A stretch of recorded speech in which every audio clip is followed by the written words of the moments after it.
Good morning. This is Ray Bang Hill. Just please like and subscribe. Thanks very much for the subscribers you give me. I'm getting there. Anyway, do you know what I was thinking this morning about the people that I've lost, my mates and places, people like that. And everybody I talk about really are fucking dead. It's crazy, my cousin Adam Faith. Me and him as kids used to play together. He used to do his old. He had a big tea chest with a broomstick coming out of it, with a wire coming down, boing boing boing boing, all that. And he had a group there. I forget the name of the group, but he started there, the Val Flats in Acton. And there's a lot of people that lived in the Val Flats that haven't passed away, but my cousin has, Adam Faith. His mum's passed away, Nell. Elf's passed away, he's dead, the old man. Christine, she's passed away. Pam, I'm not quite sure, but I think she's passed away too. There's Dennis, he's passed away too. It's all brothers. Roger, I'm not quite about Roger. All the brothers and sisters have passed away, and it's like all memories, you know what I mean? You go back to them, you think, fucking hell. And I grew up with them, and I used to go down the Vale. I've got mates down there. Tomy Green, big name, Tomy Green, big name. You Google Tomy Green. I think he was the one that killed Joe. Is it Joe Rouse? I'm not quite sure who he killed. He put him under the patio. He shot him and stabbed him up and cut his fingers off and put him under the patio. If I remember, I think it was Joe Rouse. I'm not quite sure. But Tommy, I remember Tomy Green very well. He's been away for a long time, 20 odd years. He's been away now. You know what I mean? And I've not seen him for him. He was a good pal to me, Tommy. And his brother Freddie Green and his sister Jackie. It all goes back. Val. All them people you remember, you know what I mean? And to face it, Tommy Green was a proper face, proper person, and now all the people that have died, you got what? Charlie Richardson, dead. Me and Charlie I used to sit and talk to him in his house, with his little dogs and talk about Nigeria and all that, and talk about boxing and things like that. It all goes back to that. And they're nice people that have died. You know what I mean? And you think, 1 minute you're with them, and you can talk to them, and they all got big histories, and they die. And they die young, not really old, And Eddie's alive still. Eddie Richardson's alive. I love Eddie. Eddie's, he don't have to say too much. He don't speak too much. He hasn't got to say too much. He's well respected. He's still got a lot of power, even now today. Come on, he's alive. The Crays are dead. Eddie's around, Eddie's around. He's very powerful. He'll be there forever. He ain't never going to go, mate. He's too powerful. He's strict. He's powerful. Man, good boxer, a good fighter. Got Jimmy Tippet, my best mates. Jimmy, me and him was doing enforcer work, like I was going out of fashion. Very good enforcer, Jim. He used to be my manager when I was street fighting, prize fighting, illegal fighting. He was my manager. He used to make me laugh when he used to go to these clubs, and he used to buy me a Guinness or something, and I just make me sit in the corner like a little boy. I swear on my life, seriously. Make me sit in the corner like a naughty boy. He'd go up to the bouncers in there, big, not little bounce. In them days, over that manor, South East London, big bouncers, mate. They weren't little boys, because you had to be up there because a lot of trouble out there. And he'd point over to me, and you see the bouncer go like that, and he go like that, and I go, yeah, sweet. And they get them fighters, and I get in the ring with them doorman and all that, and I've not been beat by a doorman yet. When I was street fighting, never. We had lots of fights down Harvey Social Club, Woolwich. I beat a lot of them fighters, a lot of them doormen, loads of doormen, and I had some good fights down there. The time I fought this big black guy against Lloyd Wolfram, I've not heard from Lloyd. Well, I don't know if Lloyd Wolfram's dead. Does anybody know Lloyd Wolfram? Good fighter, mate, Lloyd. He hit me on the chin and then nearly knocked my head off. You know what I mean? I've had a few fights down there, and we've had some good times in Harvey Social Club. Yeah. Cliff Fields used to come down there all the time. Cliff, he's a couple of times he's been compared there, got in the ring, big man Cliff. big, didn't know how to dress, but a big man. I like Cliff, and we got on well, we talked well, and he used to work with me, Jimmy, and me and Jimmy and Cliff was a really big enforcers. No one wanted to mess with us three. It was all them two were ex-pros, although Jimmy Tippet was an ex-pro, but Cliff Fields was, and he could march on, mate. He could bang. Cliff Fields, one of the hardest bangers I know. He could bang, mate, and hit you on the chin. Good night, nurse. See you later, alligator. I mean, he could bang. I mean, no one had died. Cliff Fields, Jimmy Tippet, dead. I mean, come on, Jimmy.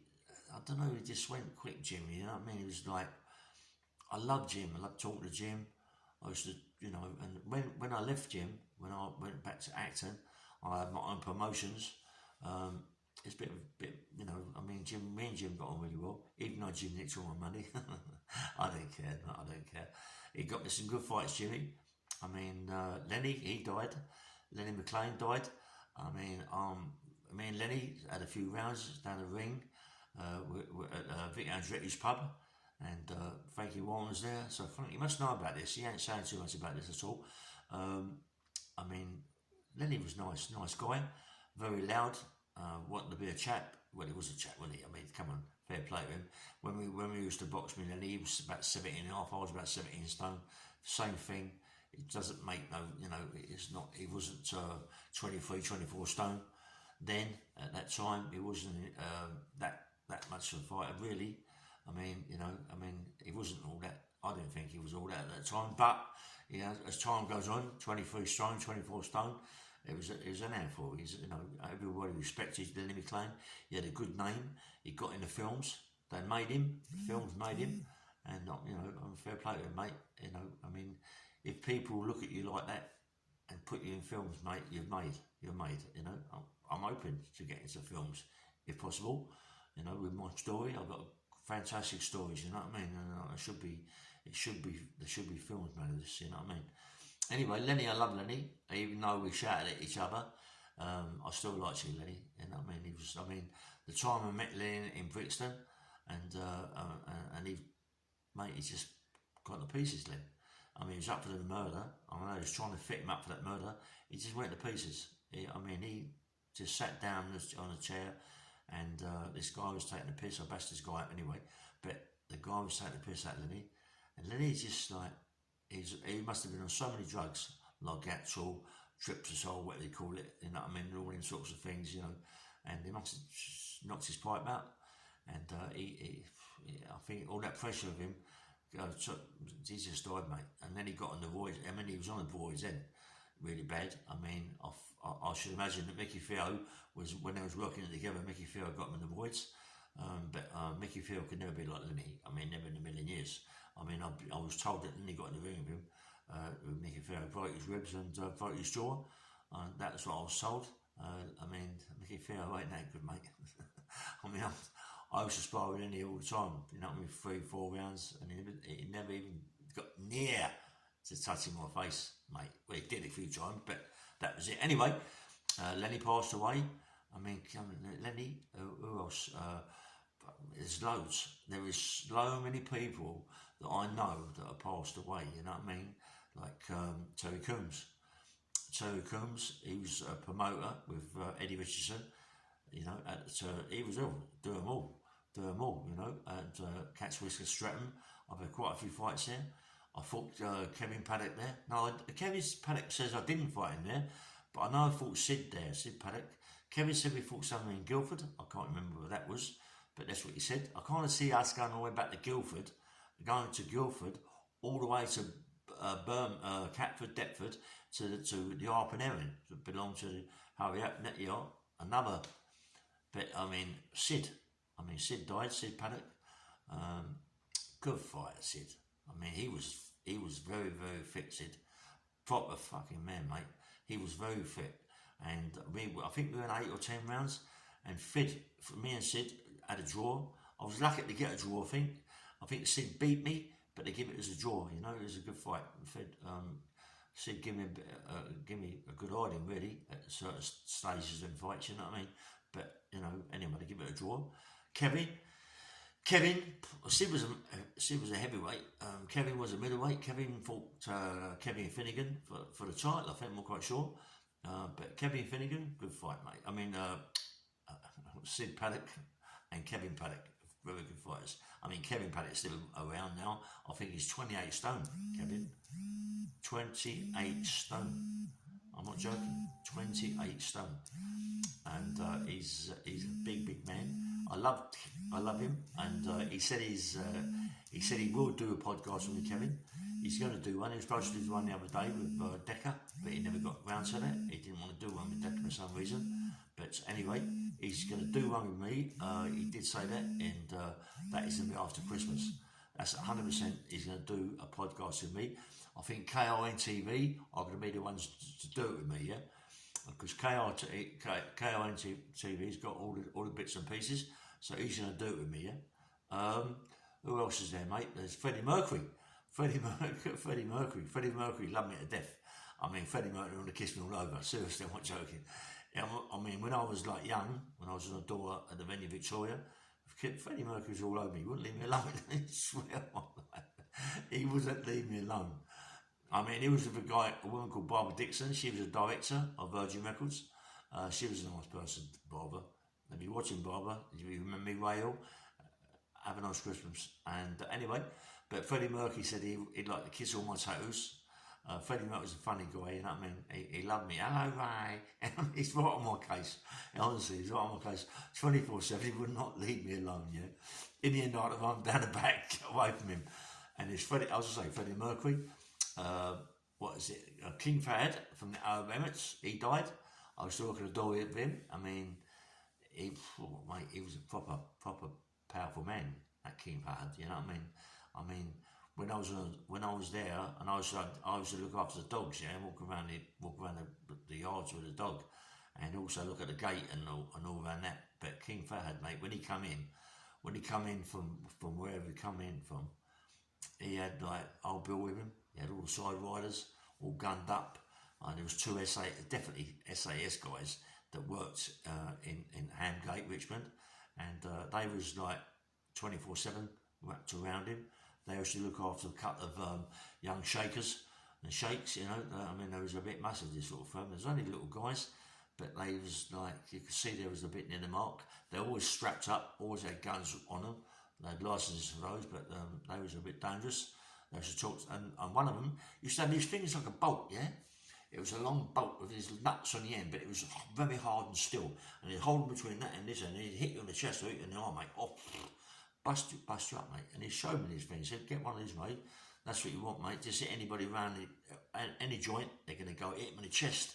They go, mate. They no way are they going to take that pain. That's unbelievable. So I didn't get one, but I will get one. I'm going to try and get one. Mind you, I can't use it, you know, because of the IPP thing.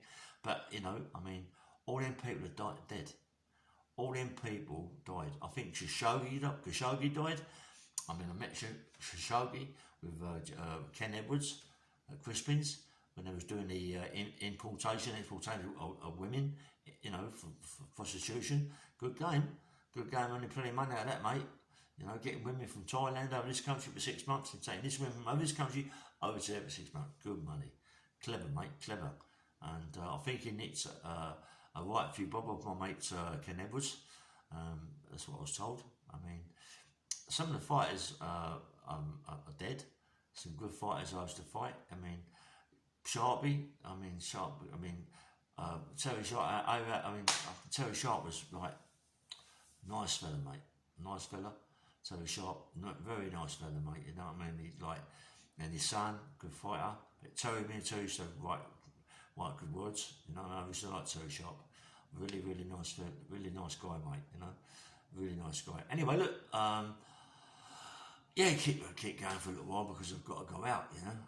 But I mean, I remember all the times we used to have together with my pals, you know what I mean, fighting. I mean, I remember, the best times I think were when I was with Jimmy Tippet and Cliff Fields, yeah. I mean, Cliff was proper man. I mean, when he died, I was gutted, you know what I mean. When Jimmy died, I was more gutted. But Cliff Fields was a man on your side. He never ever backed down.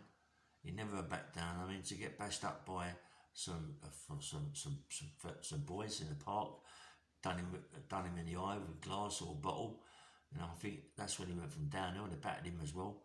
I mean, he'd done about 6 or 7 people, but he just couldn't cope with it. You know what I mean? And they bashed him up. Something terrible. I think it was travellers. I'm not quite sure. That's what I was told. They'd done him in the eye, battered him. You know what I mean? But what a shame. What a shame. A nice man who could really fight. And you know, he was. I should imagine at that time he was the governor. I think he was the one to beat. Without a shadow of a doubt, he was the one to beat. I mean, no one, as far as I know, no one beat him when we in that game in the street fighting, illegal fights. No one beat him. No one. Jimmy Tippet. Jimmy Tippet, my trainer. Down at Beckett. With Roy Shaw. Roy Shaw, he died. Roy Shaw, no one did. You know what I mean? Fucking shame, mate. Roy Shaw, good fighter, mate. Fit. Kevin Paddock said when he fought Roy Shaw, he didn't think that Roy Shaw was all that. He said, Ray, I really come unstuck with Roy Shaw. He said, I didn't realise that guy was so fit. He was so fit. You know what I mean? He was really fit, Ray. And I didn't train for him or nothing. But Lenny, I trained for, Lenny was completely opposite. Lenny was, as far as I'm concerned, I don't know how Lenny got to where he got to. He was no good, mate. He was just waste of time. You know. Anyway, this is only a little podcast, so please like and subscribe. And thanks very much for all the subscribes you are doing. But I'll do a bigger one, better one tomorrow or the next day. Yeah. Take care. Have a nice day, and thank you so much. Yeah.